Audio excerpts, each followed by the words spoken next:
15 साल तक उत्तर प्रदेश की जनता, अमेठी की जनता ने इनको सांसद बनाया। ठीक है, आप चुनाव हार गए, इसका यह मतलब है इतने बड़े एहसान फरामोश हो जाओगे कि उत्तर प्रदेश की जनता, बिहार की जनता के लिए कहोगे ये सतही जानकारी रखते हैं। अरे देश को सबसे ज्यादा प्रधानमंत्री किस प्रदेश ने दिए हैं? उत्तर प्रदेश ने दिए हैं। गांधी परिवार को सबसे ज्यादा सम्मान और प्यार किसने दिया है? उत्तर प्रदेश की जनता ने दिया है। और दुख की बात यह है, आज बिहार असेंबली में हमारे साथी हैं संजय मयूख जी, उन्होंने एक प्रस्ताव पारित किया और पेश किया, कहा कि भैया निंदा करनी चाहिए। और मुझे पूरा विश्वास है हर असेंबली में, हर जगह ये जो तोड़ने वाली राजनीति है इसकी निंदा की जाएगी। एक मिनट, मैं अपनी बात पूरी कर लूं, केवल आधा मिनट और लूंगा। 15 सेकंड गौरव, ये वही राहुल गांधी है, 50 साल के अपरिपक्व बालक। 30 सेकंड्स मोर एंड देन आप जाइएगा कांग्रेस की तरफ। स्मृति ईरानी जी के लिए राहुल गांधी ने कहा था, स्मृति कौन? स्मृति जी ने दिखाया कि अथक परिश्रम से जो इनकी भपौती मानी जाती थी, पारिवारिक सीट मानी जाती थी, वहां पे धराशायी किया और तभी ये वायनाड से भी चुनाव लड़े। इन्हें पता था अमेठी की जनता इन्हें ठीक है गौरव, आपने अपनी बात को रख लिया। 2014 का चुनाव स्मृति जी हार गई थी। जी बिल्कुल पता है वो जनता के साथ जुड़ी रही। यही फर्क है कामदार और नामदार में। ओके, सुप्रिया जी, कपिल सिब्बल ने कुछ देर पहले बयान दिया है कि देखिए हर वोटर का सम्मान होना चाहिए।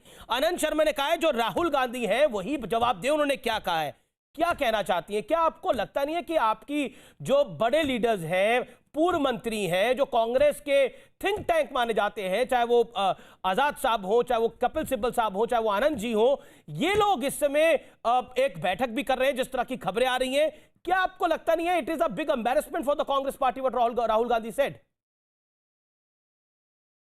Absolutely not.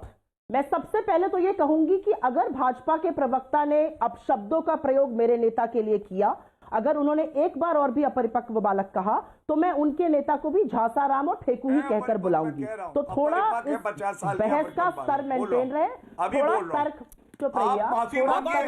प्रधानमंत्री के लिए चोर है कहा, चौकीदार चोर है, माफी मांगिए। मैं नहीं बोलूंगा परिपक्व, आप माफी मांगिए अभी, चलिए तुरंत मांगिए। मैं कभी नहीं बोलूंगा 50 साल का परिपक्व बालक। तुरंत माफी मांगिए प्रधानमंत्री के लिए। बोलिए। मैं बोलूं, मेरा टर्न था बोलने का, अब आप इंटरफेयर नहीं करते सुनाई दे रहे हैं। ओके, सुप्रिया जी बोलिए अपनी बात। अमीश, मैं बीच में नहीं बोली हूं। हाँ प्लीज। मैं बीच में नहीं बोली हूं, लेकिन मैं इतना जरूर कहूंगी, अगर एक बार भी इन्होंने मेरे नेता के लिए कहा तो मैं भी इनके नेता के लिए बहुत ही अपमानजनक शब्दों का प्रयोग कर सकती हूं। लेकिन मेरी परवरिश ऐसी है कि मैं स्तरहीन और तर्कहीन बहस नहीं करना चाहती हूं। स्मृति ईरानी जी को ये बता रहे हैं शेरनी, बहुत बहुमुखी प्रतिभा की है। वही थी ना जो कहती थी मैं तो ये वो फास्ट एंड टू डेथ कर लूंगी जब तक मोदी जी हटाए नहीं गए। अब उन्होंने जो है कह दिया है कि भाई मोदी जी सबसे बड़े आदमी। खैर, उनकी प्रतिभा की बातें छोड़िए, मैं एक बहस इस मुद्दे पर एक बहस लाना चाहती हूं। आज मोटेरा में सरदार वल्लभ भाई पटेल के नाम को हटाकर मोदी जी का नाम लगा दिया जाता है। एक एंड अडानी एंड है उस स्टेडियम का, दूसरा एंड रिलायंस एंड है।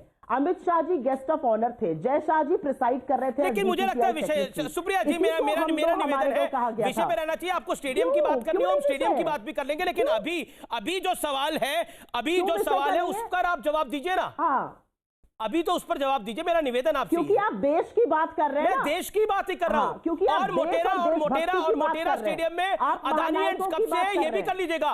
नरहरि अमीन किस पार्टी के नेता थे? कांग्रेस पार्टी के नेता थे।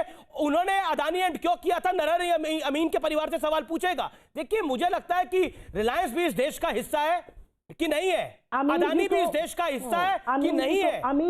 देश का हिस्सा है ना वो लोग भी। बिल्कुल है। इस देश की जीडीपी में उनका भी बड़ा योगदान है ना। एसोसिएशन ने तो फिर विषय ये है नहीं ना सुप्रिया जी। मुझे लगता है महत्वपूर्ण ये है कि इस समय मुद्दा ये है कि राहुल गांधी ने जो कुछ कहा उसको लेकर आपके नेता भी नाराज है। इसका जवाब क्या है आपके? जासूस हो गई। एक सेकंड गौरव जी, शांत रहिए। बिल्कुल नाराज नहीं है, ये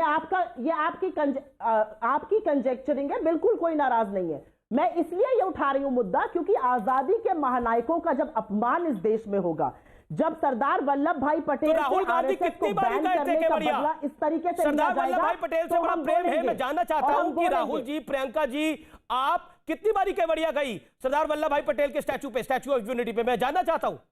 कि कब गए, कौन सी तारीख को गए? मैं आपको बता देती हूँ। हाँ बताइए, कौन सी, राहुल जी किस तारीख को गए केवड़िया?